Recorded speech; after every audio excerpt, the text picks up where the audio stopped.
Hi, this is Carolyn, and I'm showing you another 4-layer print similar to these flower prints that you've seen before, but this time I'm doing an abstract print in earth tones.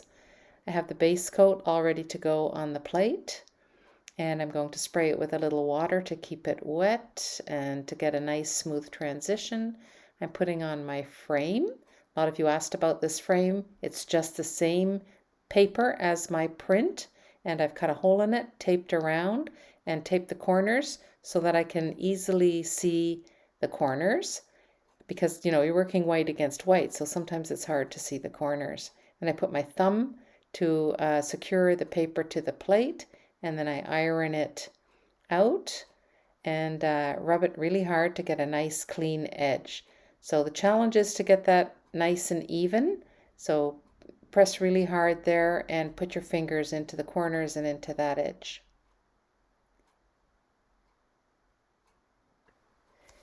Another challenge is to keep the whole print clean all the time, the margins, the back, and everything.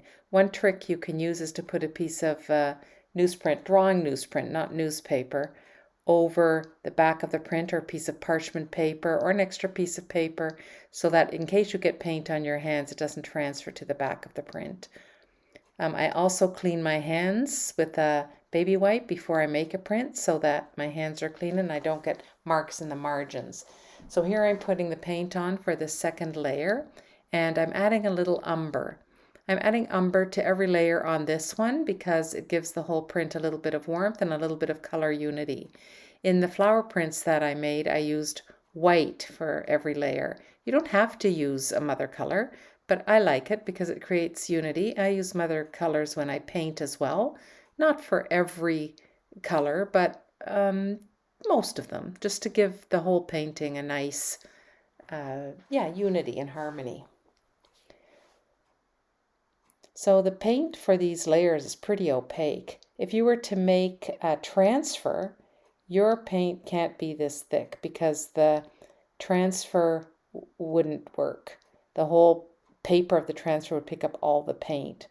So in that case, you would use a little film. So it depends on what you're doing, how thick the paint is.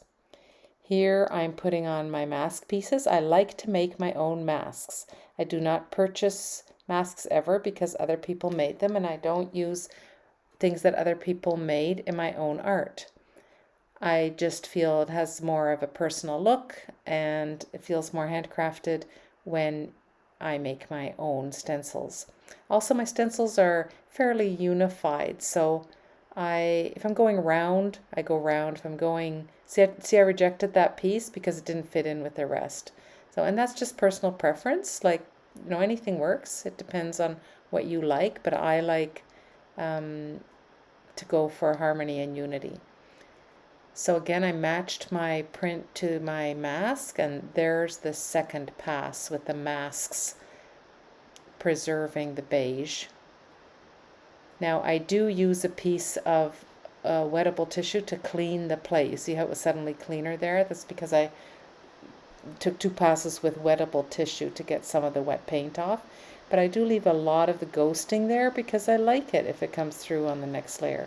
That's fine with me. See, this next layer is white, so it might pick up some of that blue, and those shapes will look really nice in the white. And I smush the paint together just a little bit. You can see it's a pretty light value because the other 2 values were fairly dark. So this is another thing when you choose your paint colors in Gelli Printing. The wider apart your values are, the more dramatic your effect, right? If you want a soft, analogous effect, yes, and you would use paint that has the values fairly closely together, like maybe a deep purple and a dark blue. But if you would like a bit more of a dramatic effect, then you would use very dark paint and very light paint. Those are choices you can make ahead of time. I do make the choices ahead of time. I lay out my paint ahead of time, and sometimes I even try the paint combinations first in my sketchbook. There I am spraying it again, and now when I put the masks down, I have to keep my first layer in mind. So I'm looking at the print beside me, and I'm deciding where the empty spaces are, or where I want things to overlap, or what direction I'm going in, or what I want to show, and that's how I'm placing my masks for this layer. That was especially effective with the botanical prints. It doesn't probably matter as much here. I also don't have quite the same eye on it because it's non-objective, so it's harder to sort of matriculate to really know what you're doing. I don't like my shapes to overlap. That's just me. I don't like blobs. I keep them apart and distinct. Also, it really helps. I'm not doing it here, but if you use small shapes and then bigger shapes, or big shapes in one layer and then smaller shapes the next layer, all of that is really interesting. Keep in mind that if you use smaller shapes, you'll probably want to use more shapes, because if you use only a few small shapes, then you're going to fill in the previous layer with mostly paint because you're not masking it. So those are all things that you have to learn. And I learned them using an 8 by 10 inch plate. This is a 16 by 20 inch plate because now I'm trying to make bigger prints for my 18 by 24 paper and for a bunch of 18 by 24 frames I've got with mats. But definitely learning was on an 8 by 10 jelly plate with bond paper. Here again, carefully matching it to the frame. And I'm showing that every time because a lot of you have asked about how I got the clean edge. You can also get a nice clean edge if you like the effect of the jelly plate by putting your fingers and thumbs on the diagonal corners and matching them. It works quite well. Sometimes you get, you're a millimeter or two out, maybe half a centimeter, but that also works quite well if you go across the jelly plate. Okay, so there's actually the third layer. So now we're going to put the last layer on. So I'm thinking, what am I going to do? So I think I don't like that area in there. I kind of wanted to hide it. I'm going to put a kind of a swoosh on it, and I decided I would go fairly dark because I do have dark in the print, but not that much of it. So I'm putting on my dark. I'm just using Artist Loft Black here. These are not archival gallery prints. I'm just practicing. And I'm using a little bit of blue, and again I'll put the tiniest bit of umber on as well, just to keep that warmth in the colors.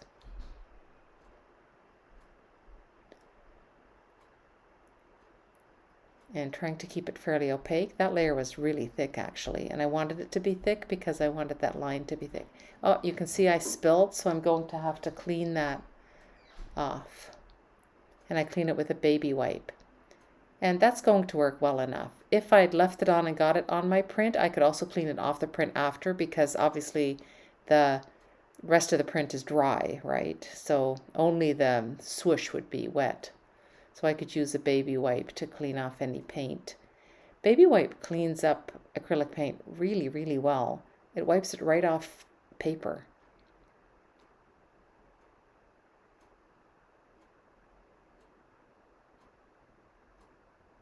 So, and then I put the print on again using the frame.